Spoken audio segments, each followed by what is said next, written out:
Dun dun. Welcome to Intercepted. I'm your host, Jeremy Red Pill.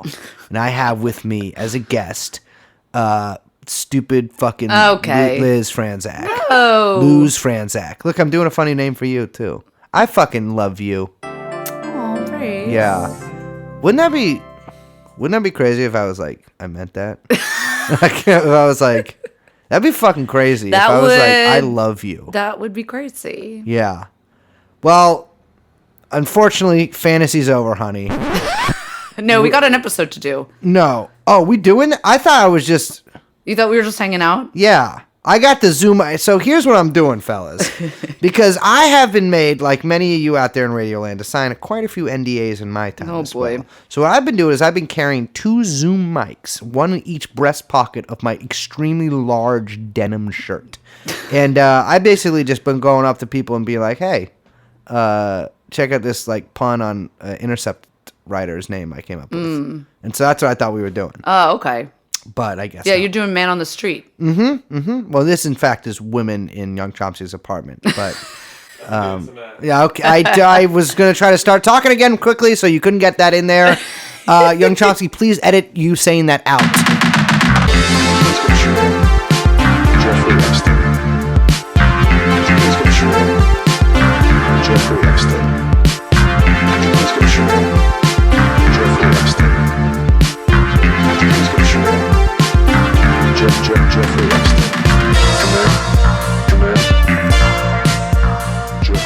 So we have an episode to... Oh, hello. Welcome to TrueAnon. Who are you? Who are you? Who are you? Who are you? Say your name. I'm Liz. My name is also Liz. Oh.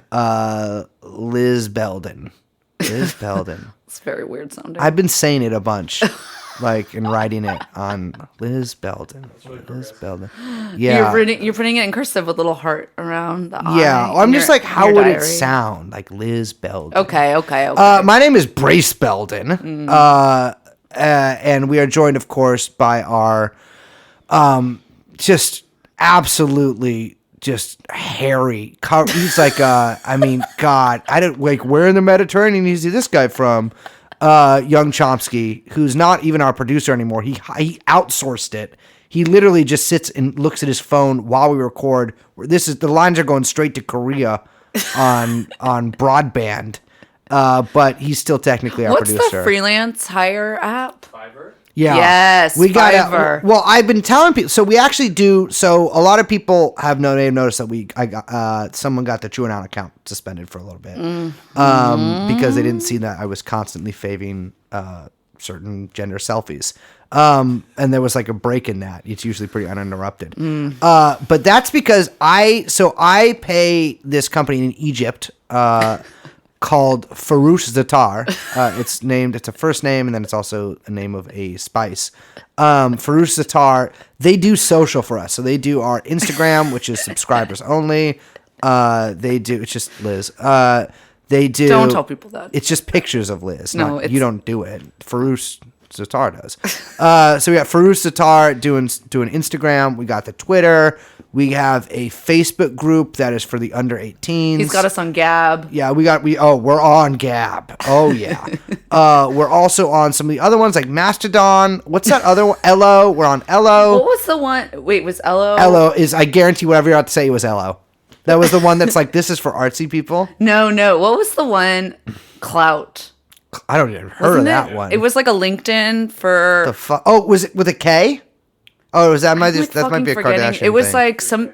It was like something that like judged how much clout you had based on your other social profiles. Oh, but it wasn't like itself a social site. I think it just don't know. Yeah, I They think it all just try to measured your make friends. it like a thing.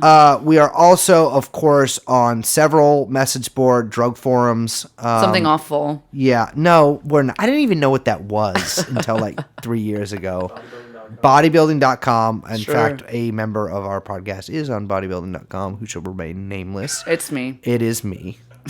Yeah. And we are, of course, on Style Blog.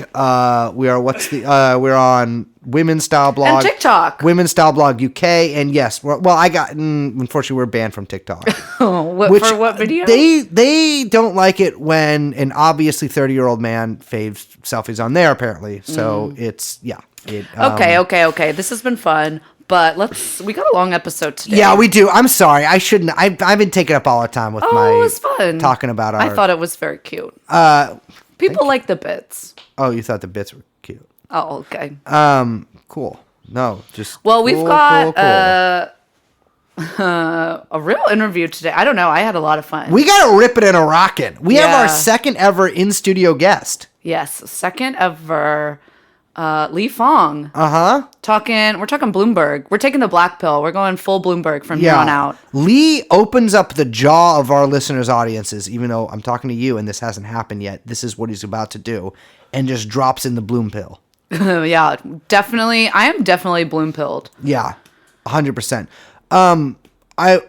So we're doing something a little different this time. We have opened ourselves up to advertisers. And we are advertised by Bloomberg mattresses. It's a subscription mattress service. You get a new one every 6 months. And that actually lets you have about 2 mattresses a year, give or take. Which is, that's more than I think our listeners have in total. Incredible amount of mattresses. Yeah. And here's the thing with mattresses, ladies and gentlemen. As long as you don't stain them too much I moved into a fucking... I'll tell you about this afterwards. I found... This is why girls have messy rooms. I found a dead rat in a mattress. A baby dead rat. I was moved in this place in the Tenderloin where I lived with a baby and a lady who smoked crack 100% of the time. Who I also smoke crack. No. Her friend, she didn't smoke crack 100% of the time. Her friend that lived at our house with her and didn't pay rent smoked crack about 100% of the time. I had sex with one. I'm not gonna tell you which one.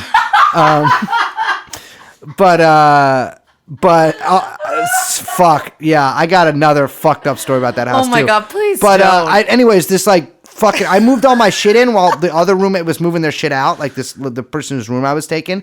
And first of all, I'm pretty sure she stole the F section of my record collection. Because I moved my records in, it was like 4 stories up. It was bullshit. But she left her disgusting. Fugazi records? No, I don't have. I fucking hate Fugazi, dude. That shit sucks. No, it's Faith Void. I put the F. Yeah, it's stuff like that. Foo Fighter. No, guys. I like punk music. And a Fairport Convention, who I do dearly love Fairport Convention. Fleetwood Mac, which you had for the ladies. No, I do not. All girls have 2 things 100% of the time. 4 Italo Calvino books on their bedside and 2 Fleetwood Mac records in front of the record player, sort of out of the... and 8 other records. And it'll be Tusk, so they think that they look smarter than they are, even though everyone likes Tusk. Not me. No, I'm just saying, it's people act like liking Tusk is a fucking big person. It's no, everyone likes that record. Everyone knows that's the best record. Yeah. This is not a thing, okay? Girls should get more into Fairport. So anyways, this mattress, she leaves her fucking disgusting, filthy mattress there. And I'm 19. I'm women are clean as shit because they're always coming to my house and being like, Brace, why don't you make the bed? This is depressing, which I started doing about that year, every day. That's a good habit, Brace. A really good habit. Yeah. I highly recommend it. Everyone should. Look, I sound like Jordan Peterson. It'll change your fucking life. But you know what? He was right. Yeah. Make your bed. Yeah, it'll change your... If you don't make your bed right now, you start making a bed, it'll change your life. Yeah. In a very minor way. But anyway, so I'm fuck, this fucking sloppy fucking Joe of a lady left her goddamn mattress here. Disgusting. I mean, there are a lot of stains there, and Brace, I not all of them from pizza. I'm talking about... You know what I'm talking about. I don't know. Although some were from pizza, which her friend told me, or the roommate told me. Anyways, we start moving the mattress out. And we have to go sideways down this. It's a terrible apartment building above a horrible little place in the Tenderloin. Start moving the mattress down the stairs, and not one, but 3 dead rats fall out of it at different points during the 4-story journey down the stairs. Oh my God. And after that, I was like, women? I actually invented cancellations to cancel women right there. Because I'm just kidding. You're all very clean. But this lady was fucking gross as shit. If you're listening to this, what the fuck was up with that? I don't even remember your name, but I know you're still around. You date that shorter girl. who's with the tight ponytail. You probably know her. She's blonde. I don't know. Let's end this story. Anyway, so we have Lee Fang with us today from the Intercept, here to talk about all things Bloomberg. Yeah, let's get the show on the road. Neoliberal.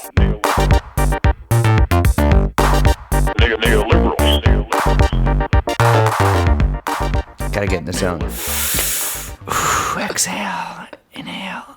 I'm just saying inhale. I'm not actually inhaling. Welcome to Dark Money TrueAnon. Hello. We actually have, for the second time in TrueAnon history, in studio, live, a man. A man by the name of Lee Fang, that is journalist at The Intercept.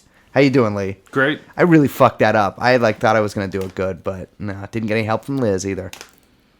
Thought you nailed it. Yeah, I thought it sounded good. Okay, then never mind. We're good.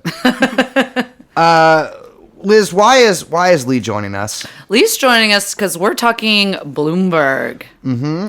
Bloomberg, Mini Mike. Mm-hmm. We gotta just call him Mini Mike. It's Do we more, have it's way a number more fun. on that? What? Height. Oh, It's like unclear, right? I think it's like a 5'3", 5'4". You're going 5'4", Lee. What do you think? You're not gonna comment. I knew you weren't gonna comment. Physical Too appearances, professional. yeah. I'm not judging him on his physical. For the record, I'm 6'4". A lot of people think that's freakish. Yeah. Not true. I think, and I'm many. freaked out. Yeah, it was. I loom. But it's so Mike, you and I simpatico.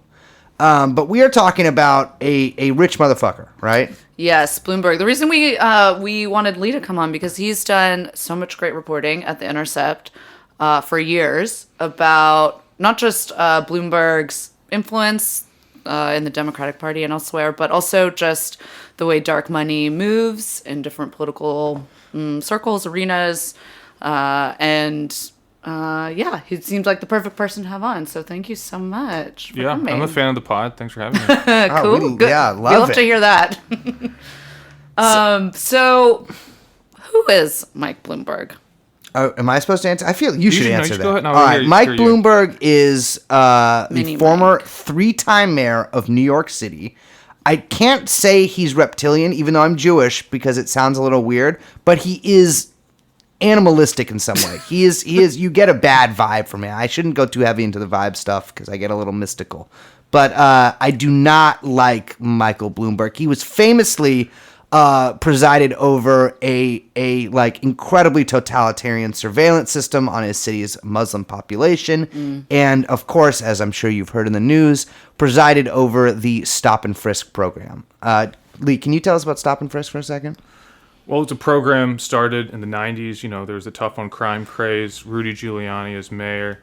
But Bloomberg comes in, becomes mayor in 2002, and ramps it up insanely. So over the course of this program that was essentially taking police to high crime areas and then telling them to profile, we have there's a lot of leaked messages, secret recordings showing what the lieutenants were telling people, and just like kind of it was obvious just if you looked at the data. Yeah.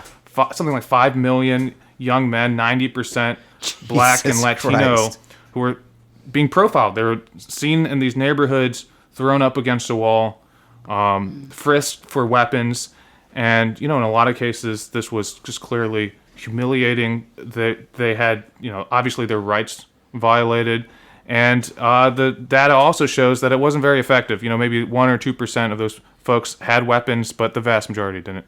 Yeah, well, 1 or 2% is incredibly low for that. I mean, that's like, Jesus Certainly Christ. not enough to justify the program. No, and he's since been saying that. Of course, he once he realized that the program was out of control, or it was he kind of changes exactly like why he realized it was bad. But he says that he walked it back by 95%. Yeah, that's a lie. That's just a straight up lie. Yeah, of course it had increased over, what was it, 7 times? Yeah, 7 times since he took over, and it started getting dialed back because there were a number of lawsuits. Obviously, it violates the constitutional Yes, rights of yeah. the folks who have, you can't, there's no undue search and seizure, that's clearly what was happening here. And they were losing these cases. increasing negative headlines, and then you started to see it taper off. Where it really started to drop was when you got a new mayor. Yeah. Not from any change from Bloomberg. Yeah. My understanding too was that with one of the cases, like he was in a press conference, like directly attacking the courts for their decision, basically saying, that stop and frisk was unconstitutional. Like he wasn't like walking any of it back. No. He had an hour. It's on YouTube. Yeah. He has an hour-long press conference being like, "We're gonna fight this." He's with police brass, up there with them, with his lawyer, and saying, "We're gonna fight this. We're gonna continue. We're gonna keep people safe." And really, the courts are gonna more New Yorkers are gonna die because we're gonna have more crime without this. Amazing. So we've seen the other kind of recordings over the years. He goes to Aspen Institute. He's gone on the radio defending this. He's only really changed his tune in the last month and a half since he's running for president. I know, it's really astounding because in pretty much every part of this campaign, you can look at something that Bloomberg said like a year ago that was the polar opposite of what he's saying now. I mean, I think we're probably going to say not the kindest things about Bloomberg on this, No. but I kind of like, this is the one part of Bloomberg I like. He just blurts out what he truly believes. Yes, He doesn't do the politician talk, and it's Yeah. like you just look up anything, and it's like, oh, this is exactly what he believes. Exactly. He says it over and over again in the most ham-fisted way, but it's the honest way. It's what he Yeah. actually believes, which a lot of politicians shield like they're, they train for this their entire life, and they never say what they actually believe. Bloomberg says what he believes. And it's like, you listen to any Republican who blames the financial crisis, the housing mortgage meltdown on lending to people of color, they say it in with the perfect, calibrated talking points. Oh, it's the CRA, the Community Reinvestment Act, and these bad lending practices that were forced on the banks. Mm-hmm. But when you ask Bloomberg, he says the exact same thing, but it says it honestly, which is, we got rid of redlining. we had to black people. And it's like, okay, that's the racist version, but it's also the honest version. That's what the other Republicans mean to say, but they use these finely crafted talking points. Yeah, I noticed. I was reading about his Goldman Sachs speech, that audio for that just leaked or whatever, and I found it astounding that he introduces himself as, he said he's one of their peeps in his first sentence. He's like, hey, I'm glad to be here among my peeps here. These are my peeps. These are your peeps. Which is just fantastic. You could never catch anyone else saying that to a room full of Goldman Sachs people. It's fantastic. Hillary might have. Well, no, she wouldn't have. That's the thing. She also would do it in the cow shit and the woke speak or whatever. Or I may not be your peeps. Yeah, but yeah, no, it's fantastic. So he's rich as well, right? Yeah, just a brief explainer. He's a guy who's a banker. He rises up to partner level in the 70s at a major bank. That bank merges with another bank. He gets actually laid off. He gets a severance check because he was equity partner, $10 million. He partners with Merrill Lynch and creates essentially a tech company, a software company that's a chat room, essentially. Yeah. And it's a chat room because this is the 80s, doesn't exist before, for traders all over the world to chat with each other and directly message each other about, selling bonds or equity or whatever. And it's a great idea. It takes off. It makes him a lot of money. And as that money accumulates, he buys back shares. And right now he's the 88% owner of Bloomberg LP, which is still essentially just a gigantic chat room for traders all over the world. Although they've added new functionality, you can get some proprietary bond information there. They've added a money losing media component where there's Bloomberg TV and Bloomberg Radio, Bloomberg Business News, Week. City Lab is now part of it apparently. Wait, Business Week's part of it? Yeah. Huh. Okay. So all of this is added to it. Whether you're a hedge fund or a bank or institutional investor, you pay $25,000 a year for one of these terminals or the software login, and he's made a lot of money. He's made a lot of money. $62 billion. Something like that. Yeah, they keep revising it. He's the 8th or 9th wealthiest person in the world. Yeah. So just in the world, just to get some perspective, top 10 wealthiest person in the world. Yeah. Running for president. It's just astounding. And for comparison, Donald Trump, they're not even sure if he has $1 billion, right? It's in dispute. It's in dispute. So this is a lot of people, there are many ways to compare the two. But in the realm of money, I mean, he's in a whole nother universe. Trump is a pauper compared to Bloomberg. Yeah. Absolutely. Yeah, especially in terms of what he can spend on a campaign. I mean, And there's no competition with the terminal, right? Well, it's like basically there's Reuters has a little bit of the market share of something similar. the wire service? Yeah. What the fuck? And then also there's a startup in Palo Alto that's Like trying to offering. cut in. You're trying to cut in, but essentially they dominate this market. Which is, again, the essential function is just basically a chat room. And, a few other things. But basically just a chat room. But Reddit's going to take over. It's like the most important chat room if you're a rich, finance, Wall Street person. So that's why buying into it is kind of worth the money. Yeah, I was going to say, because it's the problem, I guess, with a startup competing with this is that everyone's on the Bloomberg terminal. Yeah, and it's a kind of matter of prestige. If you've got a lot of money and you want to trade stocks or whatever, or doing these high level deals, and you don't have access to the chat room, who are you? Little pathetic. Yeah. So I just like he is like a cartoon Monopoly man. Yeah. Like he literally owns the Monopoly. Unclear if he can grow facial hair, but yes. Unclear if he would look good with a monocle too. Yeah. But I can see it. I literally could see it. Remember the guy who dressed up as the Monopoly man in the congressional hearings during the I think it was like during the TARP hearings or whatever. It was pretty funny. I will say, like, Bloomberg would look fantastic with a monocle. Like, if he did that, it would be over. He should play the penguin in the gritty version that's coming out. Penguin is there a gritty penguin? That's just my idea. No, because it's like Joker universe. Okay, yeah. So it's got to be like some gritty NRX. It would rock if it was fucking Bloomberg. But let's talk about how he governed as mayor too, because this is like a big, there's a lot of talk about him buying influence, and obviously he is very influential on Wall Street for one. I mean, all those guys know his name. They use a product with his name on it. But how did he what would his sort of governance style kind of give us does it give us any clues about how he's going to campaign, or if he's elected somehow govern? Well, I think there's two aspects of this. One is his ideology, which we can talk about for a while here. Yeah. He's basically, he wants Singapore. And he said that. He's gone to Singapore and says, I want this for America, where he's not interested in civil liberties. He's not interested in democratic process.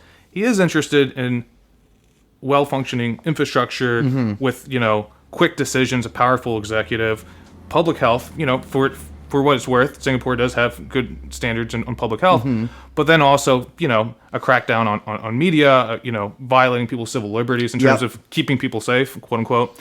And this is, I guess, the other kind of one benefit for Bloomberg. If you agree with his ideology, he is good at ramming it down the throats of the city legislature or Congress. He essentially bought his way into advancing his agenda. He bought off the city council. He bought off right-wing groups. He bought off left-wing groups. He bought off white identity groups in Staten Island in terms of funding the local, crazy Staten Island Republican Party. Yeah. He bought off identity groups in terms of Harlem and Brooklyn that were more associated with the left. Yeah. And he also played both sides in terms of, funding the Republican Party in the state, the Independence Party, and the Democratic Party. So he could neutralize opposition and move things along. So if you like Bloomberg, he could probably do this as president. He could actually probably buy Congress and move, maybe in a positive sense, an infrastructure bill that any other Democrat couldn't get passed, but then a whole lot of other stuff that might not be popular with the left. Yeah. This thing, that is, I've heard that mentioned about him before, like how he really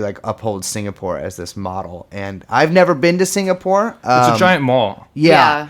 I've As a heard country. that there's they have weird sex stuff there. Like there's just porn. Well, it's like gig economy, malls. but for sex work. Basically. Like the what economy? Gig economy, but for It's kind of all sex work. Well, but I'm saying it's like it's been Uber-fied and basically corporatized. It's a weird. I mean, it's like the sort of people call a lot of people neoliberals or whatever, but Singapore really is the kind of authoritarian, that's neoliberal city-state ideal. Yeah. And of ways. Bloomberg didn't change the arc of inequality in New York. Probably injected it with a lot of momentum, and Singapore is the same way. They've got massive housing projects. You can go there if you're a wealthy American investor. They pay basically no capital gains, no income tax, and it's a playground for the rich. It's very comfortable if you're a wealthy person. in many ways, he kind of emulated that for Manhattan and New York. Yeah, well, there's famously the Manhattanization or whatever. Yeah, they Yeah, say that that's about San also Francisco. happening here. Yeah.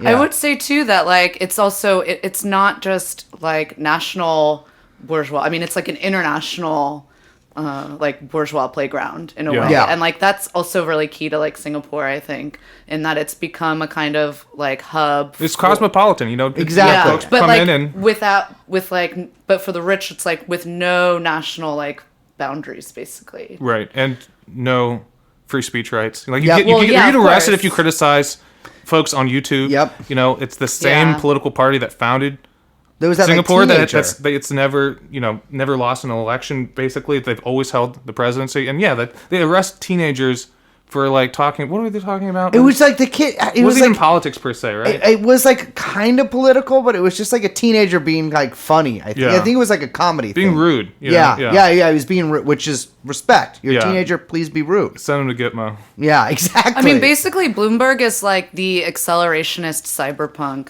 candidate. Yeah, That's what I would say. That's He true. would like. He's Nick Land's candidate. Well, he's it's- going to accelerate us into cyberpunk. I have a feeling that future. certain You get sectors. black-pilled and Oh yeah, Yeah. he is the Bloomberg. black Bloomberg pill black candidate. pill. Oh, I've actually totally. seen some of the very black pill people talking about him in those terms. In all seriousness, Yeah, I could see it. Well, it makes sense. but- well, I was talking about this today. I think it actually, if you don't like the two-party system, which I don't know how you guys feel about it, but like I know you love it, so this is controversial here. yeah. But like, if you don't, we're in San Francisco, it's a one-party system Yeah, here. yeah. But like, if there is an accelerationist candidate that makes people kind of snap and realize, just like with a lot of these endorsements of Bloomberg, and people are realizing, hey, wait, my mayor is actually kind of right-wing, even though they're a Democrat. yeah, like what? We're going to see a country that is run by, maybe Ivanka Trump on the right and Michael Bloomberg, a former Republican Democrat, on the Yes, left. right, and right, people are going right. to be like, wait a second, maybe we have a structural problem with the way we vote. You Yeah, know? Like yeah. maybe this is bigger than just any,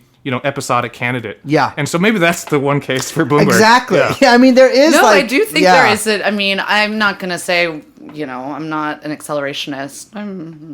But I'm not either, but I'm just saying this is an interesting thought but experiment. it's already I think you've already seen that effect though. Like even on like normies who not even like Sanders people or even like Warren people. I mean just like even apolitical people will be like, wait a second, like talking about Bloomberg, like, wait, this feels a little funny. Like he can just come in late in the game because of all his money and now he's up here. Like, you do see people kind of like cock their heads a little bit at it. Yeah, I think that, people know that the establishment runs everything. Yeah. The system's corrupt, but there's enough variables that keeps, the focus away from the, Yes. the kind Yeah, of totally. essential problem.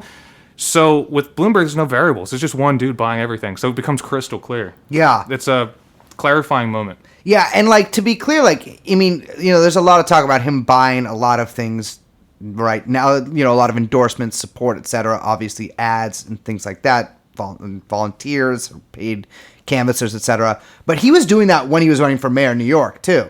Like he bought influence there the same exact way, like you were saying, and he basically bought himself a third term too.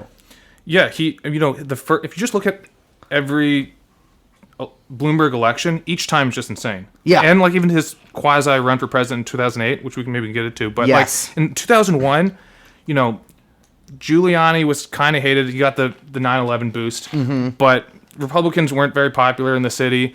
Mark Green, the Democrat, controversial guy, but well liked. Everyone predicted that Mark Green would win. A month out of the election, Bloomberg was down 20 points.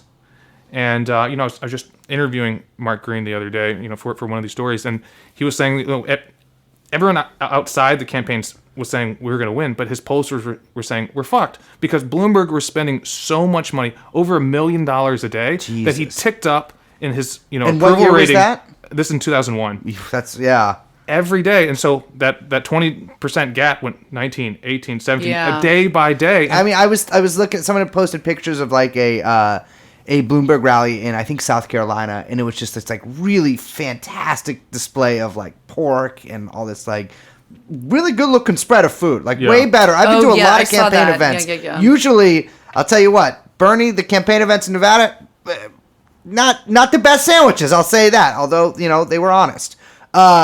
This looked fantastic. Yeah. And it's like, yeah, of course you're going to get people to fucking come He's out. giving people luxury housing in Yep. Manhattan. There's like in the FEC filings, there's like over $100,000 or $80,000 on sushi. Jesus. It's nuts. Yeah, I mean, if your campaign's getting you sushi, that is That's so that's early talking about money. 2000s New York too. Yeah. Ew, just him putting that little mouth of his. But like probably on like Naked Girls or something. You know what I mean? But like, where is like so? But he has 62 Bloomberg babes. yeah. billion. Ugh. He has $62 billion, and like that can't all be from the terminal, right? It kind of, this is actually in dispute. Bloomberg, as a candidate, you have to file an ethics disclosure. It gives you kind of a baseline of your liabilities, your transactions, your income. He ran so late. He announced so late. He requested an extension. So over half the country is going to vote before he has to file. Oh yeah, And that's likely intentional. Yeah, of course. Yeah, and he's like, I have to get it ready. Oh yeah, he's like, I can't just put it in. He actually talks exactly like a sailor guy I know, which is really fucking jarring. But he's like, I can't just put it into turbo. I can't do the voice. He said he can't put it into TurboTax. Yeah. I mean, Steyer obviously did his, and he has a lot of investments, so it's probably bullshit. But he hasn't filed his tax returns as everyone else has done, so we don't really know. But we do know that Bloomberg LP is a fountain of money. That it makes according to estimates, 9 to 10 billion. Its costs are more like 3 to 4 billion. So it's making him a lot of money. And yeah, he's a rich guy, so he's got lots of sophisticated investments that are probably juicing that. And if he's just invested in some tech companies over the last couple of years, that's probably helped too. Yeah. So who knows? But Bloomberg company is incredibly profitable. It's a fountain of wealth. Yeah. And it's I had seen you had written up that his money is managed by something called Willett Advisors. Yes. So Steve Ratner, political kind of operative in the New York scene. He's also a money manager. Well, he also, sorry to interject, dated Judith Miller when he was fun fact. Yeah, he was. She's a reoccurring character on our podcast, Judy Miller. Yeah, bless up. Also, I think he stole a bunch of money from like pension funds or something like that. Like the other fountain of wealth is just stealing from pension funds. Listen, as a trade unionist, believe me, that one is a little more noble. Exactly. So he was as what's happened here in California a ton. There's so many CalSTRS scandals, including like some recent, not that recent, but a few years ago, some suicides of people who got caught. Yep. And if you've got a 100 billion, 60 billion pot of money that's run by essentially volunteers, that's an opportunity for some predatory behavior. Absolutely. And New York's second biggest state pension fund in the country. So Steve Ratner was, I believe, convicted of some of this kind of bribery to get these pension contracts and manage it for his private equity firm. He never admitted guilt, but he and another guy, the other guy was convicted worse than him. But he was also one of Obama's car czars, right? Which is, I'm sure, also a big opportunity for a little bit of skimming as well. Although allegedly, but like we just don't know because these investment vehicles are completely opaque. Incredibly. Like I can't even. I mean, fuck! It takes me so long to even figure out what half of these things do, let alone the point. What their money exactly. Well, so tell me about this. Well, sorry, I interrupt you about Ratner. No, all good. That was extremely informative. So we don't know. So the tiny window we have into Bloomberg's money and his investment portfolio, we've just been scouring the country looking for documents. We got some documents from a bankruptcy filing from an Oklahoma firm showing that his private wealth fund, run by Steve Ratner, made a big bet on a fracking firm. So he's invested in fracking. And then another thing here is that we obtained some documents from the Cayman Islands through ICIJ. What's ICIJ? It's the folks who gave us the Panama Papers. Okay, yeah. And so they did this series after the Panama Papers. Paradise Papers. Yes. And a little bit less famous, but huge scandals from these documents. They got these documents from a law firm in the Cayman Islands that specializes in setting up these offshore funds. They kindly shared some of these with the Intercept.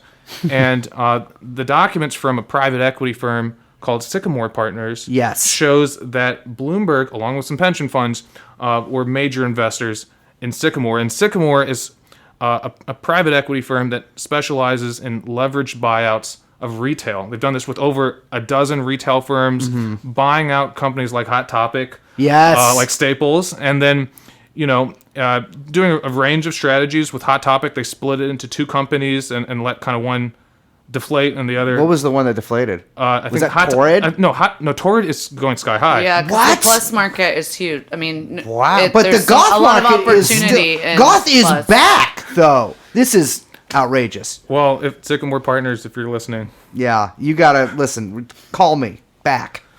And so they're doing this. They just bought last week. I don't know when this is airing, but recently they bought Victoria's Secret. Yes, this is actually airing right after an episode where we talk about Sycamore Partners buying Victoria's Secret. So nice little follow up there.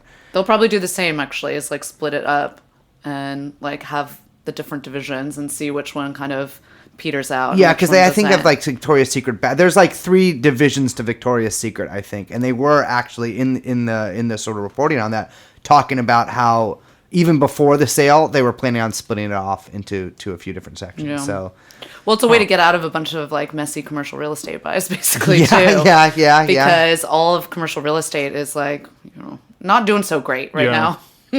Ooh, that's not great for me. I'm for those just tuning in, I'm one of the largest commercial landlords in San Francisco. It's sort of like WeWork never caught on here because I kind of had that market cornered.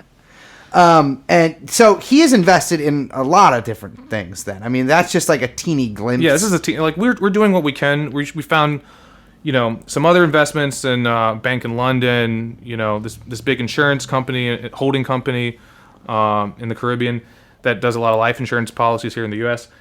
But again, this is probably just a tiny slither of his wealth. Yeah. We're waiting to get more answers, but it's kind of crazy that almost half the country is going to vote, and we're seeing none of this disclosure where all the other candidates have to disclose. Well, it's a little funny too, because it's like, well, first of all, it's also a little funny compared to calls for Bernie to release whatever health records he has. And this seems a lot more pertinent, but it's also like, I mean, there's probably quite a few ways to get around actually fully disclosing a lot of this stuff, right? Yeah, no, that's funny you say that, because this was a controversy 10 years ago. Yeah. The New York Observer, publication in New York, looked at some of his investment portfolio and saw weird stuff. They're like, "Oh, you invested in some Cyprus oil company and some offshore hedge fund. What is this?" And then Bloomberg said, "Well, look, we've got to chase returns wherever we can find them, and how are you going to besmirch the good name of people who live in the Cayman Islands? Who cares if they're offshore?" So he defended it, but he said, but the main point is, I'm disclosing, I'm following the law, it's all good. And then within a few years, all of these investments that were being publicly disclosed through his philanthropy started taking on these opaque names. So if you actually look at the philanthropy investments, which invest part of his money, they all have weird names. It's like 10, 11, 12 Investment Holdings Fund LLC. There's like 15 of these. Wait, it'll just be like number. Yeah. So all of the investments that's publicly disclosed right now is through these LLCs that give you no information. It's not like literally just creating shell companies like down a list, basically. Yeah. So like his claim that I'm fully disclosed, not true. Exactly. And so like even potentially if he does disclose whatever. Yeah. I'll make a prediction here. When he does disclose, if he does disclose, we're just going to see a bunch of these investment holding LLCs going down the list. And I have a feeling he'll likely feign I don't know, I have a lot of money, it goes a lot of different places. It's a good question about how many reporters, present company excluded, obviously, are going to be digging into these. Yeah. I mean, that's the other thing, is that a lot of media companies have some vested interest in not reporting on this stuff. Sure. I mean, Bloomberg News is one of the best paid, if not the best paid journalism gigs out there. David Sirota pointed this out on Twitter and got lambasted by this, but it's look, I know so many journalists who have lost their jobs, who've been downsized. It's a crisis in America that thousands of communities no longer have a daily newspaper. Yep. People are desperate for news. They need information. Even cities that are extremely wealthy, like San Francisco, the Chronicle is like this. You can't see my hands, but it's tiny. He's doing a little finger. There's some quality people at the Chronicle. I might disagree with some of their editorials, but some good people there. But there's just not that many of them. Yeah, there's not much. Yeah. So if you're and working all the in desks journalism, have been gutted. Yeah, everything's gutted. So all that advertising money goes to Google and Facebook now, and there's no quality job. So if you want a job doing quality reporting, and Business Week does do great reporting. Yep. And Bloomberg News does great reporting, they and do. you want to get paid for what you do. There's literally just like one or two places to do it. And Yeah. he has one of them. they can't report on the Bloomberg campaign. They can't report, and then the other folks need a job. Kind of. Exactly. They're reminding themselves, how much reporting do I really want to do? Yeah, well, exactly. yeah. Even if it's even subconscious. Well, you know? I think too. They also promised, I believe, not to do investigative reporting on Bloomberg rivals, which is like they said that and then immediately ignored it. And they haven't really done in-depth investigative reporting on other people, but they've definitely ran some like fairly obviously negative pieces against people. Yeah, they're jumping up and down on that line. I have my weird psycho theory that is like, I'm sure if anyone could poke a hole through in a second, is that Bloomberg basically named all of these different media companies after himself. Obviously, the man likes naming things after himself. He's very much like Trump in that way. Yeah. He thinks of himself as a brand. He's just a little less garish about it because he doesn't have the weird hair. But my theory is that he's created something called Bloomberg News. So if you try to search for Bloomberg plus whatever, Oh, it's impossible. yeah. That's so true. believe And me, I've as experienced somebody this. who's Yeah. been looking up Bloomberg plus Ghislaine Maxwell every day, every Yeah, half an hour it's for every day, it's very You difficult. have to like really narrow it down by date. So it's Yeah. like before Bloomberg News like became as big of a monster as it is. Yeah, And it's, yeah. It's a disaster. And for yeah, trying to find- I think it's like that has to have crossed somebody's mind at some point. I will but- say, just as a little tangent, because you brought up the news division, not news division, but newspaper, Mm-hmm. like gutting, is that like there's, kind of a panic about like old people with cable news and with Facebook and like fake news crazy and like QAnon memes and everyone's getting brainworms. And Mm-hmm. I always point out like, you watch MSNBC, you're a crazy Yeah, person yeah, too. yeah. Yeah, Number one. yeah. You literally believe Russiagate. Like, sorry, you get Yeah. to sit this one out. But also, one of the biggest reasons for that is because private equity has completely eaten up all like local journalism. And it just doesn't even exist anymore. I mean, like the Miami Herald just said like it's getting bought out. It's probably going to get completely demolished. It's like that's like one of the last big papers, like local big papers, you know what I mean? Left in the country. We were And fucked. it's just not there. And Well- people then say, well, you got the New York Times, and it's like everyone knows how we at TrueAnon feel about the New York She Times. calls it the failing New York Times. I call it the New York Crimes. Yes. Evens out. Yeah, it's funny though because Acronym, who we mentioned a few episodes back, actually do have a plan to reinvent local news for the digital age. Oh God. And I bet we're gonna see that. That'll just be like, what's the app that's like Crime Alert app Citizen, which is like, have you used it? I've been featured on there so many times. Oh, I was like, stop if I take it. my dick out on 16th No. and South Van Ness, I'm gonna get on Citizen. It is. I will say the It is- interface is talk about cyberpunk future. It is like crazy making, where it's like it looks almost like what I imagine video games look like. Well, Where it's like black and red with Yeah. like sniper rifles everywhere, Yeah, and it's yeah. like I need to you don't get know about I need to get this app. you Oh my God, you don't it's have like oh my- real I had to delete Dude, it. you so are it's like gonna it's like freak Twitter for out. crime. It's like it's more like I think it's kind of like Slack for crime. Oh, okay. It's like so you'll get like a it's super creepy, and I thought it was funny at work because like I got a couple It basically coworkers. encourages like it's like Uber for vigilantes. Yeah, Oh, yeah. okay, It's okay. like it's you'll It's a get gig some. economy snitching. Yeah, Yes. exactly. You'll Okay. but get it's like a extreme level. you'll It's get a not push like notification Nextdoor. that goes in it that sounds like boom boom, and like you'll get it's like more menacing than that. It kind of sounds like deep sonar or something, and it'll be like It's like a pistol being clocked. so like it's you'll get like and they purposely pick the push notifications you do get. It'll be like topless woman with cucumber on like 24th and, Oh, and nice. Mission or something. But if you just like if it'll like what's it called geolocate, it'll like geolocate you and like any crimes within like a mile of your house will like come up on there, which can like if you have a certain type of paranoid personality, which is becoming I think more prevalent. Certainly with the use of apps like Highs, these. it's at highs since the 70s.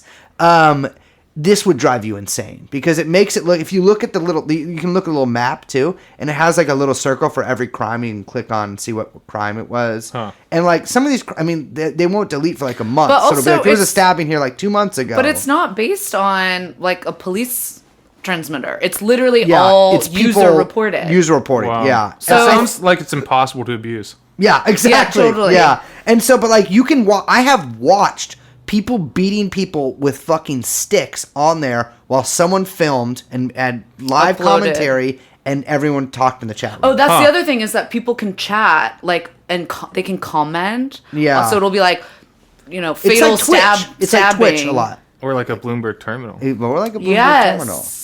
Exactly. Doomberg. I can't remember how we got onto this topic. I don't remember. Well, Just Bloomberg doesn't like dystopia. crime, I guess. Yeah, he is not a fan. Oh, we were talking about Bloomberg. But only street level crime associated with poverty. Financial If crime. it's high crime, Big fan. yeah. Yeah, he's fin crime, I call it. No, we were talking about Bloomberg, the news thing, and how they pay much better than. This is actually, the great Wayne Barrett passed away a few years ago, investigative reporter for the Village Voice. If you want to know about Bloomberg, don't listen to me. Read his old reporting going back years. I went back and read the archive. There's just so much good stuff there. But in terms of how Bloomberg helped shape, the political dynamics so that he could get a third term, change the law, get a lot of stuff passed. He actually incorporated Bloomberg News in a lot of ways. One key way was getting Ed Koch, former New York mayor, to support him. He launched a radio show on Bloomberg News no one listened to, but he made Ed Koch a well-paid host of that. That kind of brings us on to a lot of the endorsement things. So a lot of people think that the way, these sort of things work is that somebody hands Muriel Bowser $80,000 in cash, and then she endorses Bloomberg. Right. Now, do not get me wrong. That I'm sure, although I can't say for sure, that that would not be. That wouldn't shock That you. wouldn't shock me if that happened. And I do have some theories about some of these people. But another way to buy influence is to basically set someone up with like a. You're a journalist. You probably know how to pronounce this word. Sinecure. Ooh, Sinecure. That's a tough one. Sinecure. Yeah. Am I getting? I think that's right. I've only read it. Sinecure, which means I'm on the same level. an enviable position that is safe. But like, it's say that I wanted to buy, Liz is a city councilman in Des Moines, Iowa. Oh, sounds nice. And I was like, yeah, you would do great. That would be your element. You shouldn't be a podcaster. But I was like, damn, I want Liz to endorse me, but Liz probably would not endorse my Bloomberg under normal circumstances. Liz's deadbeat fucking husband, though, who's a fucking loser, is maybe perhaps in need of a temporary campaign job where he doesn't have to do any work. And I could be like, Liz, I will hire Mordecai. I'm trying to give you a Jewish husband just so I can get along with him better. Mordecai Greenberg. And I will pay him $7,500 a month if he is my campaign co-chair for Iowa. Mort doesn't have to do pretty much anything. And then your family gets an extra $7,500 a month. That is a surefire way to get an endorsement. And Bloomberg has been doing that all over the country. Yeah. Because he's gotten a lot of endorsements. Yeah, and I think you're describing it perfectly right. I mean, back in the day, the Tammany Hall version of this is that you control the bureaucracy, you get people well-paid jobs in sewage and postal service, whatever. That doesn't really exist anymore. We do have a reformed civil service, but we still have the same level of corruption, just in a different element. You create, a foundation with a laudable cause or a name or something. You create this kind of network of consulting firms that serve that foundation. You create a think tank or two in DC that create some perfunctory studies every couple months. Yeah. And to create a wellspring of political support to keep your operatives employed, to get those endorsements or what have you, you spread the jobs around it, this huge network that you have. So you get folks who are flown in and given fellowships at these foundations or jobs at these think tanks. And look, a lot of people have been employed not by Bloomberg News, but this Bloomberg political operation, Bloomberg philanthropy, Bloomberg gun groups, Bloomberg green groups, Bloomberg, anti-vaping groups. Which, by the way, you hear me right now, Bloomberg, you will never take my jewel. I have two on me right now. You mentioned we should probably put a little point on every town, because that's Bloomberg's basically like anti-NRA lobbying group. And he, funnels a lot of influence through that organization. We were talking before we started recording, but that organization alone has basically bought the entire Virginia Democratic Party. Yeah. I mean, Wait, can you explain that to me? Well, look, like Virginia Democrats, big victory. You know, they've got the legislature, the They ended right to work. I'm just kidding. I'm just kidding. Just fucking with you guys. No, Bloomberg wouldn't let that happen. Yeah. Right. So, like every other state that flips Republican, the first thing they do is weaken labor unions. Absolutely. The first thing Democrats do is they get elected with this Bloomberg money, and they kind of pass a gun bill or a background check that kind of does some things. It's great symmetry there. Yeah. But yeah, so Bloomberg on paper gave not that much. I don't have the figure in front of me, but $100,000, $200,000 to this wave election that elected so many Democrats to the state legislature. The state Senate flipped. But through Everytown, it's like over $1 million. And so, if you're a politician, you're not stupid. You know exactly where this money came from, even though the name Bloomberg isn't exactly attached to it. Yeah. No, that's during the campaign we ran for city council here. I mean, believe me, they look into where the money comes from, and they'll return donations if it's from somebody, but it's actually from somebody else too. That like they don't want that stink on them. Yeah. So they know. Yeah, totally. Yeah, you mentioned the fellowship program. I mean, he runs like all these sort of like leadership camps and groups and like networking seminars like through different philanthropic or political organizations where you'll see like up and coming politicos, people like Stacey Abrams or Mayor Pete. Kind of like moving through these leadership networking ranks. I mean, I don't think it's a coincidence that like Mayor Pete's attacks on Sanders sound eerily similar to Bloomberg's, for example. Yeah, I don't know. Maybe you guys know this better than I do, but has Pete really been going after Bloomberg? No. His whole thing is like, we've got this guy on one side and this crazy socialist on the other side. But Wink. Pete, it's... Pete came out and said that he would absolutely take Bloomberg's money. Everyone has except for Bernie. But Warren hasn't said anything. Pete has also like been in that. I mean, he's been in that. That's his milieu for a long time, from my understanding. There was like some reporting on, I think it was like last year, 2 years ago, about meetings and dinners that were happening among like Schumer. Stop Bernie dinners. Yeah. From Schwartz. And Pete was. Oh yeah, what's his name? Bernard Schwartz. Bernard Schwartz donated $10,000 to Elizabeth Warren's PAC, which she moved I didn't into know a that. That's interesting. campaign. And one of the biggest donors to Third Way. He is? Yes. Well, I mean, he must just be... I think Neera just a Tanden great was guy. involved in these. Oh, yeah. dinners. Of course she was. Yeah. And Stacey Abrams is now... I mean, she's been on the board at CAP, right? Yes. Mm-hmm. Yeah. Center for American Progress. Yes. For our listeners. Yeah, Who and- thankfully don't know what CAP is. They should feel blessed they don't know that. Yeah. Well, this is how Bloomberg money touches me. I used to work at CAP. Yeah. And Bloomberg funded CAP, Yes. So Yeah. there you go. Famously so. I mean, there was something in that New York Times article about how CAP actually had a piece altered. Because of that, incredible right? story. I mean, just to recap it, I mean, this is, you got to read this entire piece, but like the most interesting anecdote here is that, I actually wrote the first version of this report with my co-authors. Oh, you were involved in this? Well, no, I'm not involved in this, but I got the ball rolling. Yeah.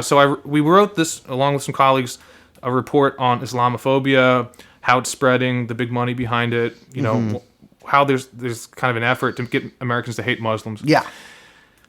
Report did well. Whatever. I left CAP. Yeah. A few years later, they say, hey, the report did so well. Let's do the same report 2.0. Yeah. But in this time, we need some more information. So let's look at one of the worst kind of Muslim spying efforts in the country. Let's do a whole chapter investigating and documenting Bloomberg's record as mayor of New York when he had kind of this incredibly aggressive effort to put police in mosques and community centers. They even had secret police going in, joining whitewater rafting trips with Muslim Famously student groups. so, yeah. So this gets written. Neera Tanden and folks who are soliciting and receiving Bloomberg money say, you know what, we are really interested in civil rights, but when it comes to our donors, we're going to delete this chapter. Yeah. And that's like, I think that's something that like, I mean, a lot of your reporting sort of focuses on how, just like the extent of how corrupt pretty much every single one of these institutions are, because for the simple fact that they just take money from people and will change what they have to say or like change their tactics because of that. But that like really lays bare, like this is obviously like not about fighting. I mean, at a certain level, not about fighting Islamophobia. Because NYPD, I mean, when I was growing up, that was famous. Yeah. For like this like really incredible, like, I mean, for some reason Americans used to like care a lot more about like spying and stuff, but now it's just like not that big a deal for some reason. But like it was this incredibly like, you know, controversial thing what was going on in New York City. Yeah, they didn't get a NYPD. single terror lead from it. I mean, you can nothing. understand a certain level of, you know, surveillance post 9/11, but this didn't work, and this was so aggressive it violated everyone's civil liberty. Yeah. So, yeah, pretty bad for Cap. Cap, you know, it has, you know, and to give kind of a nuanced view here, it launched in 2005. It's had a lot of iterations, a lot of different leadership. It had a more progressive populist element a few years. You know, David Sirota used to even work there. I used to work there. With the new leadership that was already obsessed with pleasing their corporate donors, we were constantly being censored when we tried to report on Comcast and, you know, and other major corporations on Palestine. Yes, and you know, a lot of us quit. But you know, and internally, what the CAT people would say is like, look, we don't want to piss off our corporate donors, but we're great on civil liberties, on social justice issues. Yeah. But look, even on this, which is such a gimme. Yeah. Come on, anyone should be able to condemn this, and they won't even condemn this because of the money. Yeah, well, like, I mean, speaking of social justice issues, it has been wild to see just the absolute turnaround at pretty much all levels of the Democratic Party about sort of social justice rhetoric and about, especially in terms of like race and stuff, when comparing the 2016 campaign and sort of the rhetoric around Bernie Sanders, where it was like, well, he's racist for whatever reasons. And sexist. To Bloomberg. And you do not see a lot of that same sort of stuff coming out. And you see, in fact, like a lot of some of the same people who were making those critiques in 2016 now, I mean, basically ignoring it with Bloomberg. Oh, sure. They're going berserk over at Bernie. They're, you know, he said that, you know, what was it, Planned Parenthood, part of the establishment? Exactly. Every Which women's is group a fact, in America. by the way. Yeah. It's the fact. Of course. Now look, Emily's List. Yes. Takes Yes, Bloomberg money, and then them. look, where are they? On you know, they're so quick to criticize Bernie or any leftist, but when it comes to someone who has so many sexual harassment allegations against him, so many NDAs, not a word. Not a word. Nothing. So. Yeah, that's what the money's for. Exactly. Yeah. I know that was such a big thing where it's like, well, I won't be supporting a guy who says Planned Parenthood or at least their PAC is part of the establishment. But it's like, they are. Like, there is, like, I think a lot of people don't realize, like, there is, like, well, I think a lot of people do realize there is, like, a very specific liberal establishment that is funded by all the same different people, including Mike Bloomberg, sometimes, you know, whatever Gulf government, and various other, you know, et cetera, business interests. But it's like that. There is that core group of organizations, and it doesn't matter exactly what they're ostensibly for, whether they're for like, you know, gun safety or whether they're for you know, abortion rights or anything like this. They all basically have the same mission, which is it's just like professional NGO activism. Yeah. That. By the way, if Mike Bloomberg ever tries to take my guns. Give me a fucking break. Dude, I'm sorry. When I hear people be like, yeah, he's racist and he did stop and frisk. He also, you know, did the Muslim spying thing and like he's sexist. Like there's some like, you know, he done a lot of bad stuff. But at least he's going to take everyone's fucking guns. It's like, Jesus Christ. First of all, campaigning against taking away people's guns is a losing fucking issue. Well, that's the other weird thing. Like, Yeah. I mean, everyone's talking about Bloomberg as this political, brilliant strategist person who can pour his money in and beat Republicans. Every town doesn't have the greatest record. Yes, they did well in Virginia, but there were a lot of other dynamics where, you know, Democrats are doing well everywhere. Yeah. And a lot of these targeted races they've gone into, particularly in Colorado, they've been wiped out. Yeah. You know, so like the gun issue, you know, and there's the other dynamic here where it's like the perfect liberal issue because it doesn't challenge the existing political and economic order. Yeah. So billionaires and corporations feel very comfortable embracing this, where they, you know, they don't want to change our feudalistic levels of inequality. But it also isn't a winner. It doesn't even work for Democrats. It doesn't work. Well, it's not meant to work. I mean, we pointed this out when we talked about our, you know, when we were talking about the consulting class and this Ponzi scheme of grifters is that, you know, if it were to work, it would put them out of business.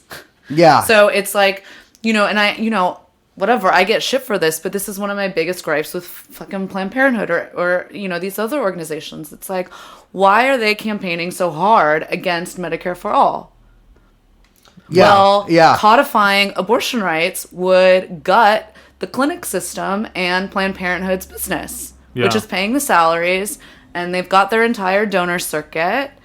I mean, it's right there baked into their organization. I mean, we Yeah. have like a million examples of this. I've done reporting on this. Other people have done reporting on this. I've looked at the Asian American civil rights establishment.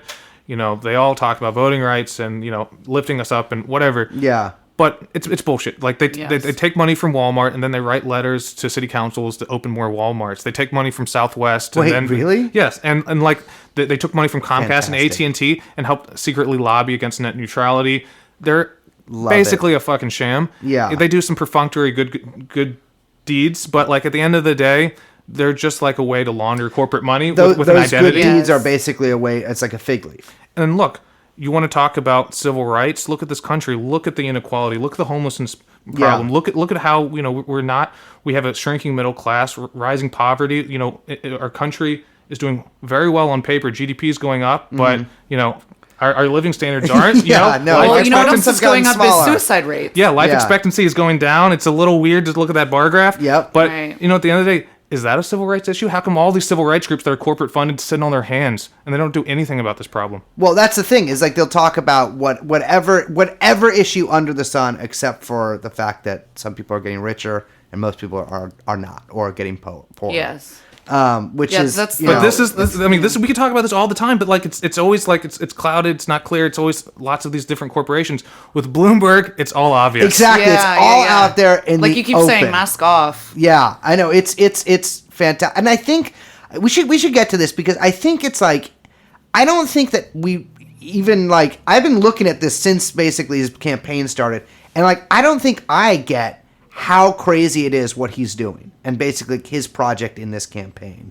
I And, mean, like, it is the amount a real of money he's spending. like question whether or not he's going to pull it off. But like, what trips me up and keeps me up at night is that he's like basically putting out a blueprint for possibly someone even like more wild than him. Yeah, he's picking up the Koch brother blueprint. He saw what they could do and thought, hey, well, I've got a lot of money too.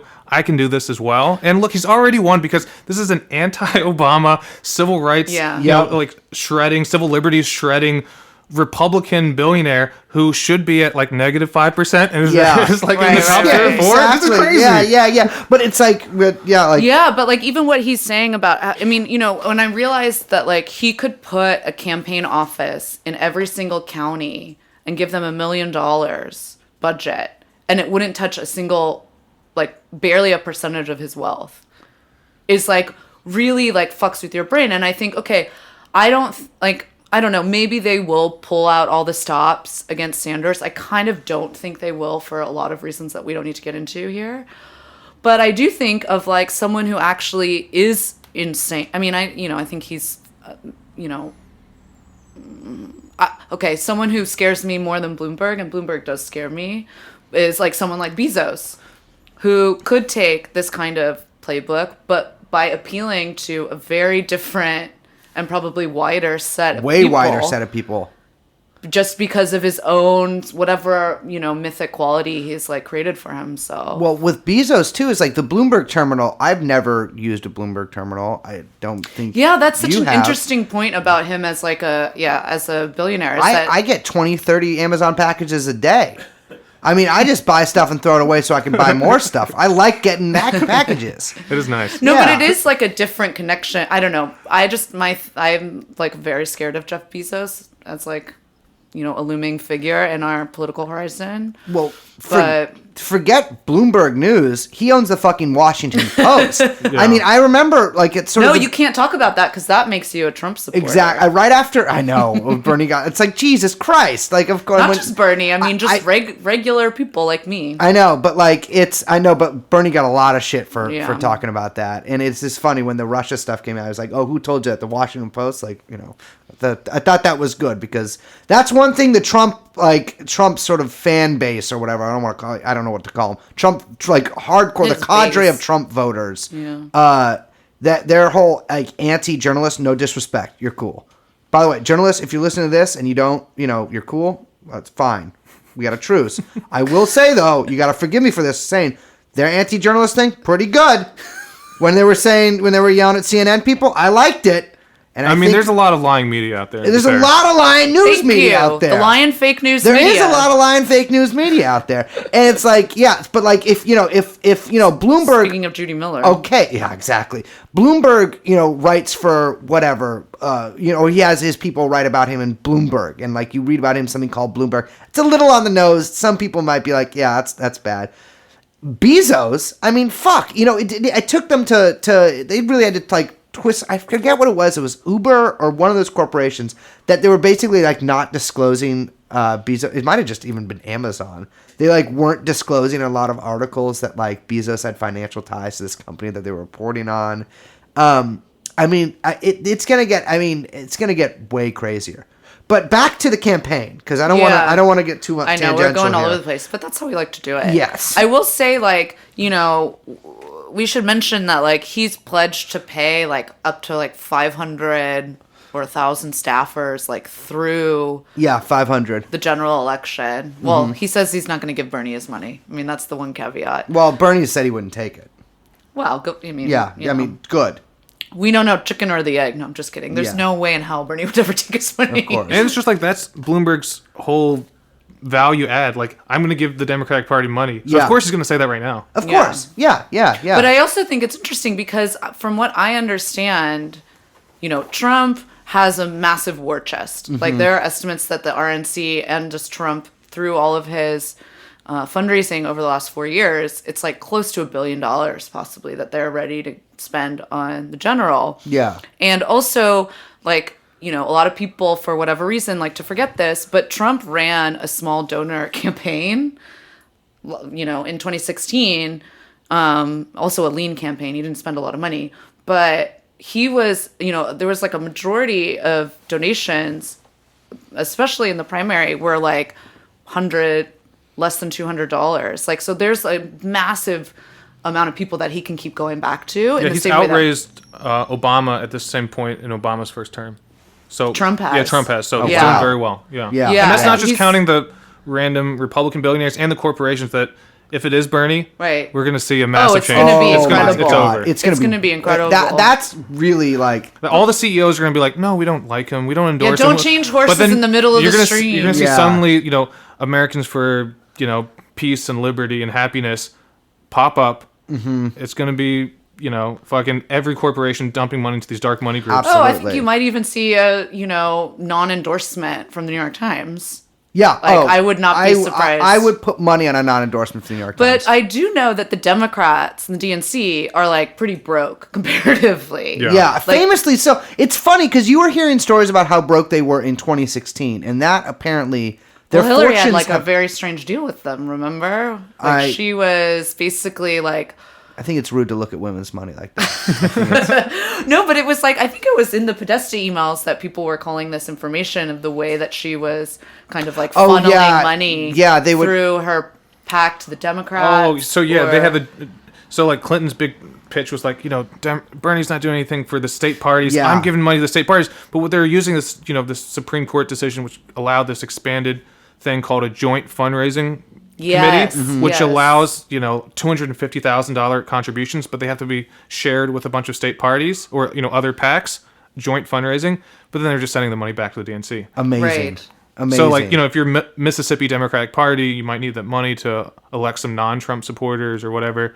You get that check, but that's a perfunctory check you have to send back to D.C. Yeah, that is Yeah, fantastic. because so the DNC is like pretty broke. Yeah. I think it is in a bit of a bind where like it's, Bloomberg is basically like holding a bunch of money in front of their face, and he has also isn't he paying a bunch of the people on the DNC, like on the actual committee? He has two people at least on Probably whatever. more by now. Yeah, Yeah. absolutely. Just consider that a lot On of the these DNC mayors National Committee, are by the way. voting members of the. They're superdelegates, right? They're essentially unpledged delegates. Yeah. So, Yeah. A lot of the lawmakers who are endorsing him, they're all in Congress. They're all voting members at the DNC. So if Bernie or whomever gets there and doesn't have the magic number of 1,900 or so pledged delegates from actual voters, then the floodgates open. All these lobbyists, these consultants, these members of Congress get to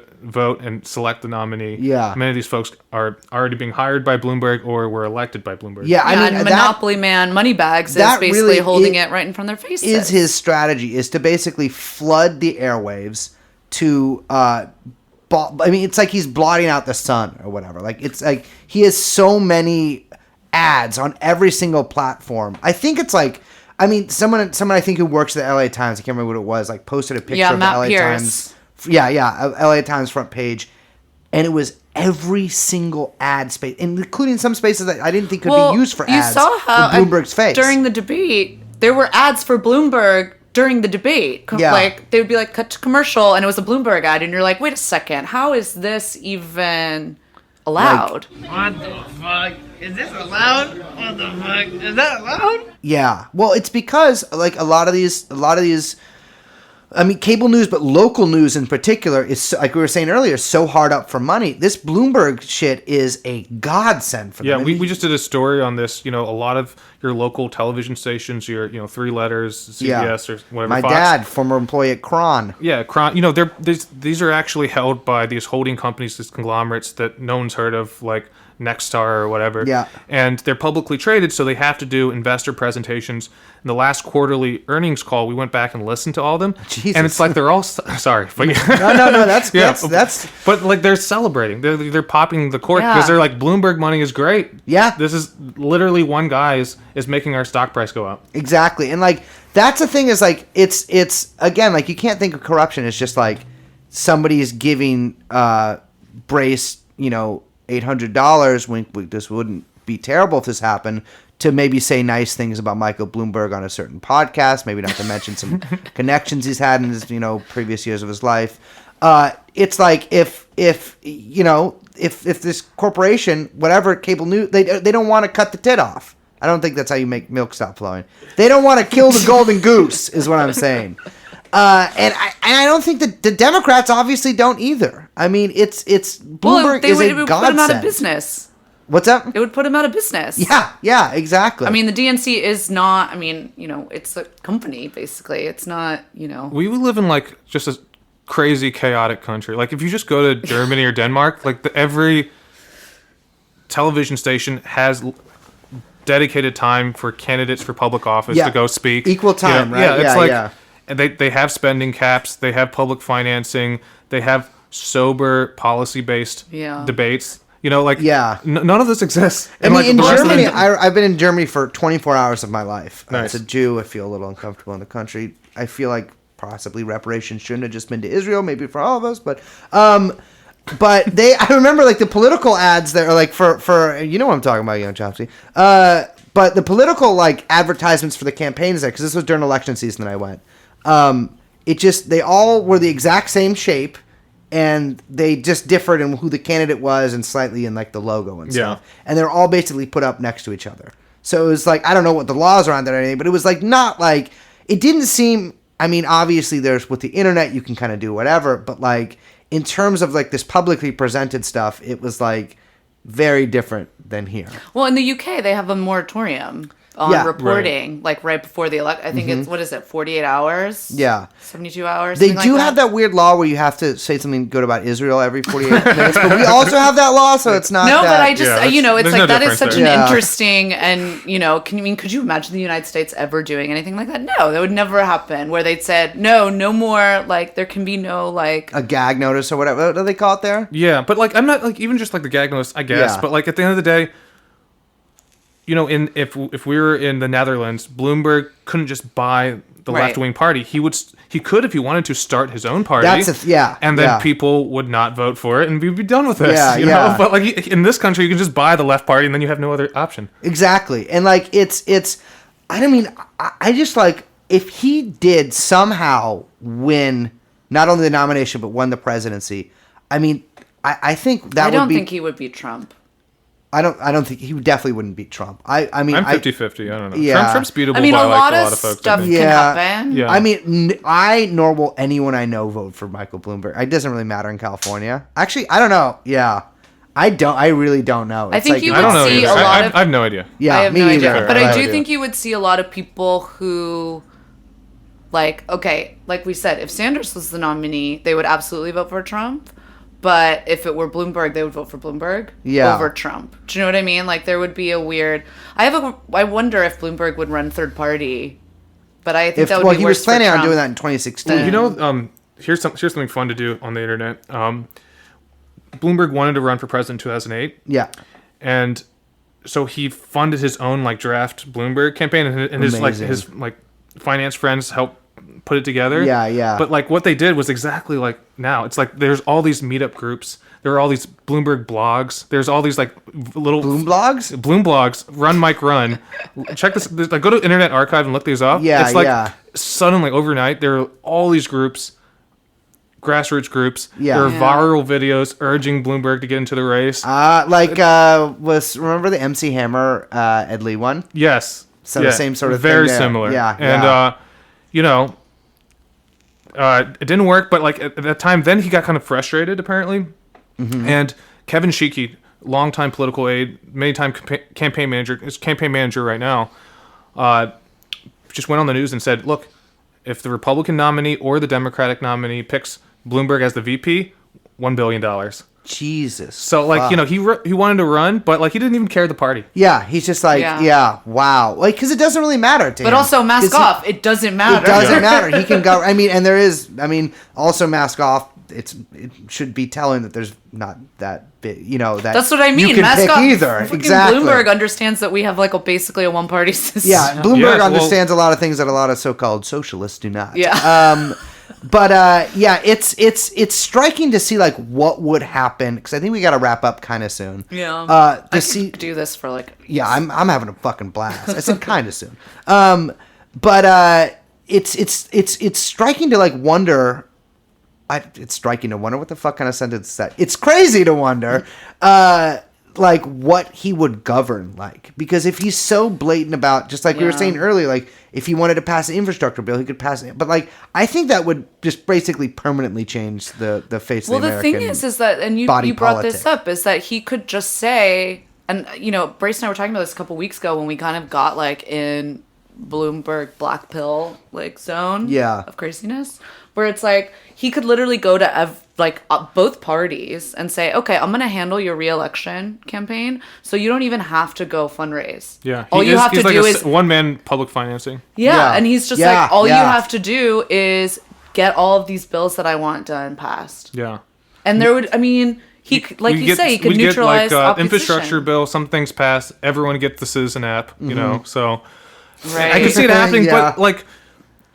It's just hard to conceive because, you know, I'm going back through the record, looking at all the money he spent in New York. We still don't even know where he spent it or like how it happened. Some of it trickled out because he did the dark money thing. Like he would give money to a foundation, then you know, ballets, you know, rabbis, you know, whatever churches would suddenly get an anonymous donation, wink, wink, and then he would show up and they would endorse or not criticize, stop and frisk. Mm-hmm.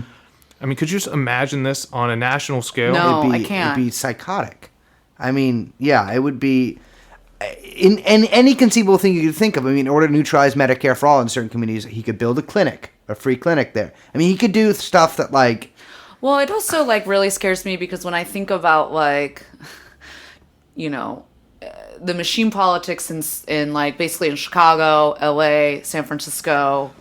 You know, you talk about Nevada, Democrat, like just Massachusetts, like where the Democrat, like kind of centers are and how, I mean, at least it seems like, you know, and I don't know, I'm not going to endorse any like strategy here, but it seems like there's a lot of focus from, you know, left wing or socialist like insurgents in focusing on like places like Chicago, New York, and they've had some gains in like city councils and you know moving up in local, you know, trying to take on some of that machine where it's maybe showing a little bit of weakness in those cities and like Bloomberg would just fucking kill all of that.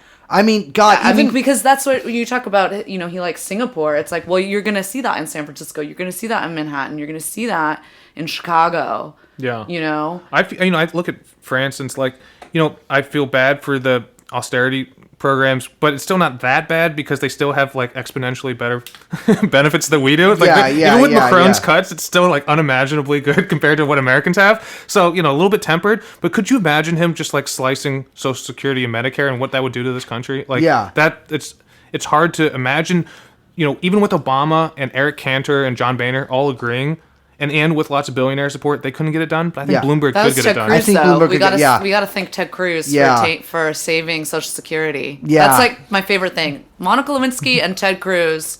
You're going to left-wing heaven for saving Social Security. It's funny. Actually, Bloomberg put out an ad today attacking Trump for wanting to cut Social Security. It's like, dude, there was audio of you from 2 years ago. I mean, talking about that. I do wonder if Bloomberg would.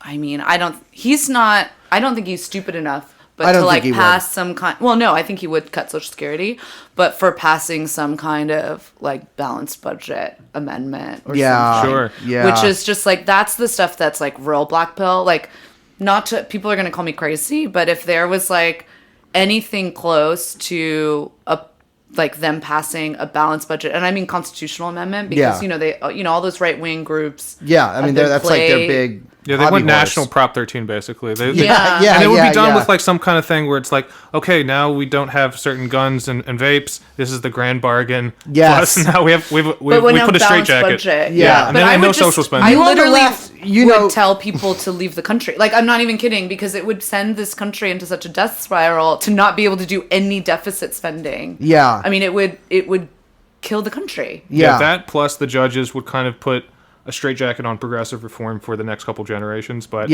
you know, I mean, we might not get it anyways. So, sure, you know, good point. Again, why not take the black pill? Vote Bloomberg.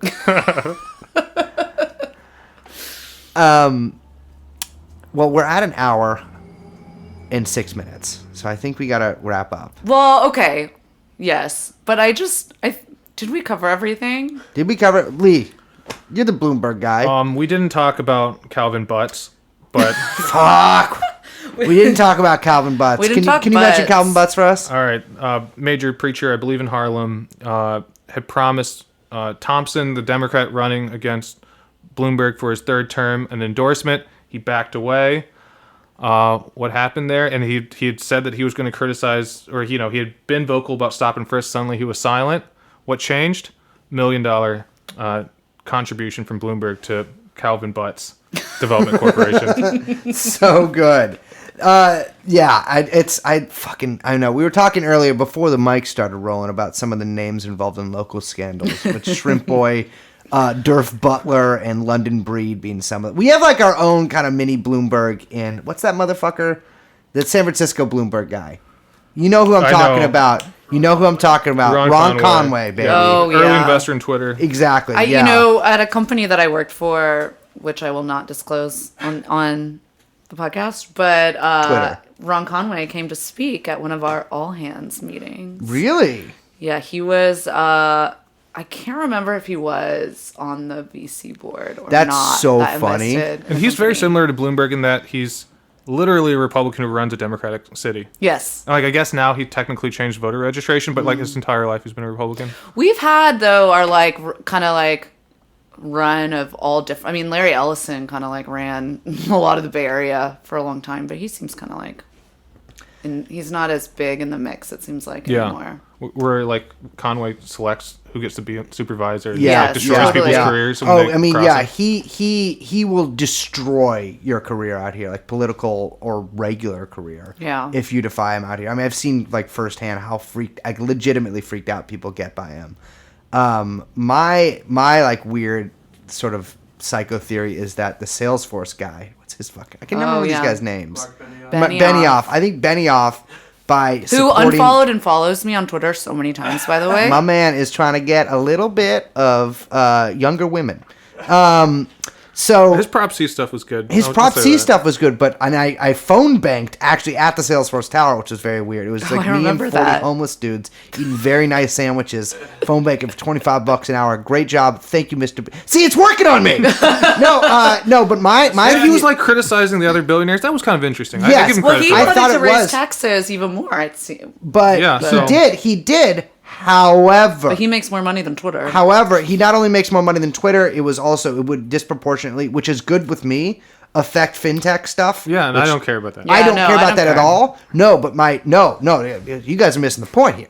My thing is he's trying to set himself up as the next Ron Conway and to be basically the next kingmaker. Seems like a in San better one. Francisco. I'll just say, maybe I'm a show now, but Yeah, like, he seems like a better one. I don't know. I hate Dreamforce so much that you could I never. hate I had that to strip fucking there one tower. year, and it was not. I don't even know what Salesforce is. It's like the same I thing don't as the know. My Bloomberg uncle- Terminal. It's like, A CRM? I don't know. My fucking uncle know. like trained himself at like age 50 something to do Salesforce work for places because he got laid off during the recession. Blah blah blah. And I asked him to explain it to me, and he's like, I can't. I don't know, man. One thing I wanted to mention Maybe he'll before, run. because of course we are, ostensibly a podcast that deals with the alleged crimes of Jeffrey Epstein, if he existed or not. One thing, it is difficult to find a lot of Epstein Bloomberg stuff because, like I mentioned, if you search Epstein and Bloomberg, you get a lot of Epstein stuff on Bloomberg.com. Yeah. There is stuff out there, which we'll probably be covering more in a later episode. But one thing I found was very interesting. You'll probably recognize some names here. It's from The Guardian, which is very weird that it's here. Is this the thing I sent you the other Happy night? birthday, Barbara. Yes. So I'll love just read for a this. second. We don't usually do this, but I find this delectable. It's like a society piece. Yeah, which is weird because it's The Guardian. It's Well, like, you know I love my don't you guys society usually pieces. just report on how great the Knesset is? I don't get it. Even by the exacting social standards of Conrad Black, it was who's Conrad Black? I don't know. He's like major fraudster, big time, like publishing, banking love mogul, whatever. Big time crazy guy. Well, as you'll see here, he's a good husband too. So even by the exacting social standards of Conrad Black, it was a gathering of quite staggering opulence. There were 6 billionaires in the room, plus a Rockefeller, a Rothschild, a selection of America's top broadcasters, and a comedian famed for dressing in drag as an aging Australian dowager. I don't think.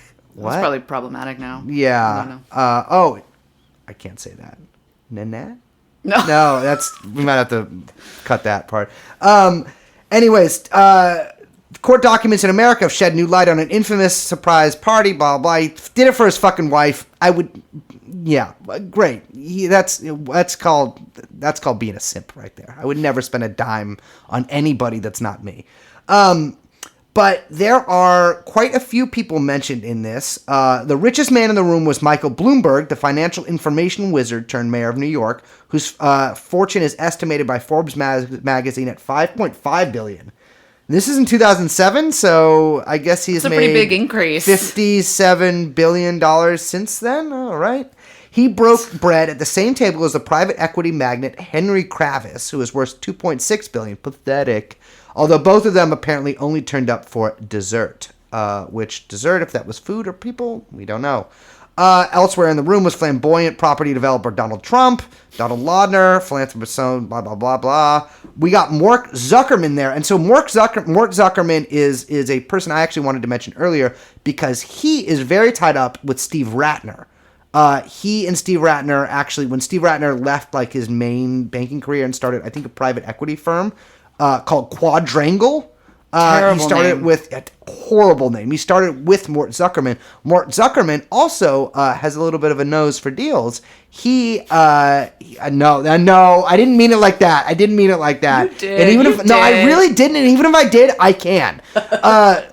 So I'm sorry, Lee. It's not usually like this. I know. Yes, it is. Yeah. Okay.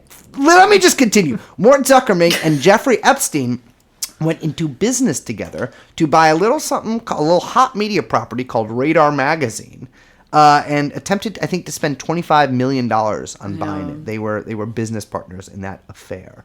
But that's not the only person connected to Jeffrey Epstein there. Jeffrey Epstein was also there. And by the way, this is in 2007. So this is after Jeffrey Epstein has been arrested and served a perfunctory sentence for molesting children. That, like, God, I want to know so much about Epstein and Bloomberg because he was the mayor. There's absolutely no way that Epstein didn't like run in very close, at least fundraising circles. Well, it's not only as the mayor. He's also a Wall Street guy. And Well, yeah, but I just mean Epstein was involved in so much stuff just in Manhattan that I would really love some real reporting on all of that, which we probably won't ever get. Yeah. Well, we also got, just to finish out the guest list, Anna Wintour, Sure. Evelyn de Rothschild, who I believe Jeffrey Epstein had sex with when she was an adult. Evelyn de Rothschild's spouse, Lynn de Rothschild, and Henry Ford II's widow, which I didn't know Henry Ford named his son after himself. But you want to talk about anti-Semites, that whole fucking family. Thank you so much for joining us, lady. This is great. Thanks for having me. Yeah, I had a blast. Yeah, this was fun. You guys are like Conspiracy Joe and Mika. What's up? You're Morning Joe, but conspiracy. Speaking of Morning Joe, guess what? Guess what program that Steve Ratner appeared? I fucking hate Steve Ratner, dude. He's a little. You can't see what hand motion I'm doing, but I'm doing one. Steve Ratner appears on Morning Joe all the fucking time. Without disclosure most of the time. Yep. Sometimes they disclose it. Most times they don't. And that's something that's very common. We didn't know on this earlier. I meant to. Something super common among Bloomberg surrogates, which is common among most people's, but not really Bernie's because you can kind of tell, is that they just don't disclose that they're like intimately. I mean, he is Bloomberg's money manager, and he goes on as a surrogate and doesn't disclose. I mean, they do that for every. I mean. Yeah, but that one's like a very blatant. I mean, he's the guy who manages all of his money. Yeah, he's been attacking Bernie for the last year in that program. So exactly. Yeah. Joe, by the way, makes $8 million a year. Wow, I found out. So yeah, that's the other thing. It's these motherfuckers. I hope you don't get paid a lot. Hey, Mika, Mika, remember we mentioned her on our 9/11 podcast? Yeah. Well, we just mentioned her. Oh, about that stuff. Not about my thing? Oh, stop it. Okay. No, because of Joe her dad. Yeah. Oh, yeah. Duh. I didn't even put together. Her dad was fucking Zbigniew Brzezinski. Yeah. That was a good episode. Thank you. Oh, wow. But damn. You're like a serious guy, too. So I'm like, that makes me feel good. Well, do you want to plug anything? I don't know. Go to my Twitter. Yeah, go to his Twitter. It's good Twitter. Yeah. People get mad at him all the time, but he's. I'm always faving. I love it. I'm always faving Why not these the replies. Retweet? It's always the fave. Oh, okay. All right. I can't retweet. Oh, yeah, because you're locked. Don't also, fucking tell me. Yeah, what happened to that? I used to follow. You're just completely gone? I'm just totally gone. Oh, okay. They also- You have such a distinctive voice, you can't make another fake one? Well, he takes over sometimes on the... Don't say... No, I don't, because that does... I do not do that. Okay, well, not him. We hired Definitely Egyptian... didn't get the account locked for 12 hours when they were feeling a little loosey-goosey Sorry, with the the guy tweets. from the Daily Beast who reported on the Bernie bro being mean. Some guy... You see that article? Oh, yeah. I found his parents' fucking trust fund bought him $1.5 million condo with a leather refrigerator in fucking Dumbo, and he's getting a guy fired for being a low-level... Fuck off. Well, because his normal gig is writing, like, TV recaps. Yeah. So, to be clear, hard-hitting journalism. Daily Beast or Chelsea Clinton, if I know you have connections there, if you are looking for a new guy to write TV recaps, I will both start watching TV and writing. Well, thank you so much for joining us, lady. Yeah, thanks. It was awesome. Yeah, and fuck off, listeners. Private healthcare. Neoliberal. Neoliberal. Private healthcare. Free market. Neoliberal. Neoliberal. Private healthcare. Free market. Neoliberal. See you, Lee. What? That's him. He's not here for the outro. They might get confused. That's him closing the... That's not a chick. That's What are you doing? I'm pretending like Lee's leaving. Right. You're fucking... How do you not pick it up with what I'm doing? Because you're I'm pretending not like good. Lee's walking out the door. See you. Oh, yeah. See you, Lee. It's just the gentle... There's a pitter-patter of his footsteps. Oh, yeah. All You're gonna put right, footsteps all in? right. All right, yeah. That was fucking sick. That was one of my favorite interviews we've done. That I could have gone on for like another hour. Yeah, I know. And I feel like we also barely scratched the surface of... Like, we didn't even really get into explaining dark money and how it moves through the political system. Luckily, we we made Lee sign what's an NDA, but we made him sign a contract. That means we can have him back whenever we want. That's right. But yeah, I mean, that guy is Mr. Dark Money. Not doing it, but writing about it. Yeah, he's excellent. We will link to some of his pieces. Yeah. About Bloomberg, but you should definitely read up on his writing. It's incredibly informative. Yeah. I mean, and it's really good also because you're not going to see a lot of that stuff reported, especially not in that way from pretty much anybody. But people at Intercept, but specifically Lee, is like the guy on that shit. Definitely. Yeah. Do we have anything? Do we got to cover anything? I don't think so. I think that was it. Fuck, my throat hurts. Why? I'm not sick. Don't get me twisted. But I'll tell you afterwards. It's not cum. It's. I know I'm going to say that. Yeah, that was not what I was thinking. Oh, okay. Well, cool. That makes me feel good. All right. Guys, we're going to see you next time. I'm Liz. My name is Brace Bloomberg. We are joined by my faithful... No, I'm not going to say faithful manservant. We are going to join by my rival for the affections of the hands of... I'm trying to think of a woman's name. Doris Day. Dorothy Day? The Catholic worker lady. We're trying to date her. Young Chomsky. And that was another episode of TrueAnon. All right. Bye-bye. Whoa, I did the bye-bye wrong. You did do the bye-bye wrong. Hold on. Don't stop recording. What the fuck, dude? That was weird. Are you still recording? Yeah. Speak, woman. Don't fuck us up like that. Do it right. Bye-bye. Fuck.